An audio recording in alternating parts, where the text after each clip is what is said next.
আজকে যে পরিবেশ চলছে সে অনুযায়ী হচ্ছে বৈষম্য বিরোধী যে পরিবেশ, সেই পরিবেশ আজকে আমরা দেখতে পাচ্ছি। অথচ এই বৈষম্য মধ্যে সবচাইতে যে বৈষম্য শিকার হচ্ছে সেটা হচ্ছে উর্দুভাষী জনগোষ্ঠী। কারণ হচ্ছে এই উর্দুভাষী জনগোষ্ঠী বাংলাদেশকে বেছে নিয়েছে তাদের মাতৃভূমি হিসেবে।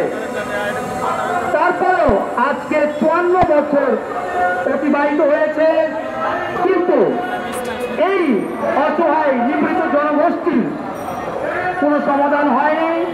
আজ পর্যন্ত তাদের ওই বৈষম্যই চোখে দেখা হয়।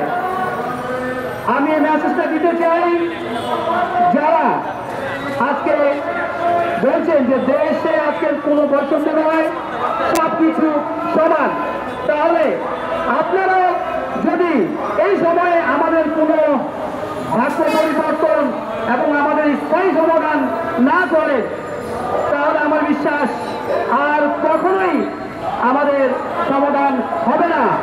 এর আগে আমি ছাত্র সংগঠনে সার্ভিস আলমের কণ্ঠে শুনেছি আমাদের উর্দু জনগোষ্ঠীর মানবতার জীবনযাপনের কথা। এরকম আরো অনেক বড় বড় লিডার সেলিব্রিটিরাও আমাদের কথা তুলে ধরেছে। সবাই তুলে ধরেন, কিন্তু কাজের কাজটা কেউ আর করেন না। এই উর্দুভাষী জনগোষ্ঠী আর কতদিন বৈষম্যের শিকার হবে সেই প্রশ্ন জাতির কাছে। এবং আপনারা জানেন যে এই উর্দুভাষী জনগোষ্ঠী ঢাকা 16 আসনে প্রায় 1,08,000 ভোটার রয়েছেন।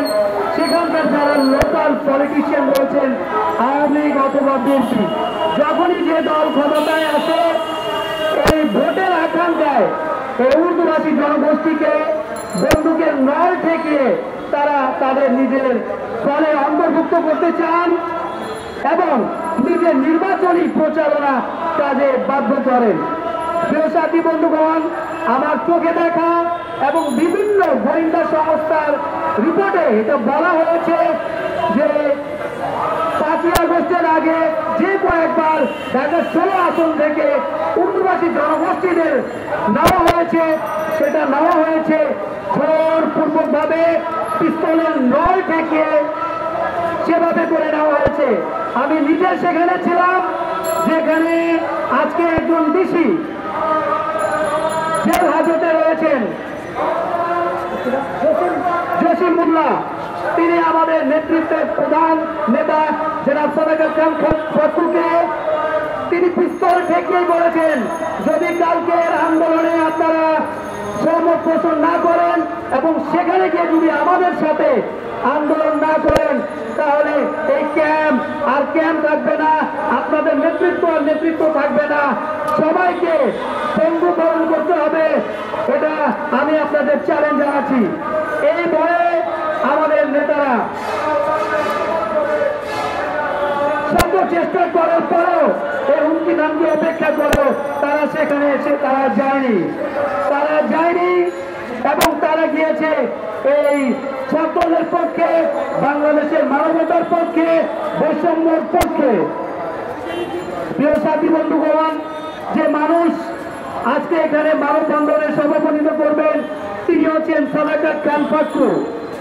প্রিয় সাথী বন্ধুগণ, যে কথাগুলো বলছি সেটি হচ্ছে আয়নার মতো পরিষ্কার কথাগুলো। সেটি হচ্ছে এই মানুষ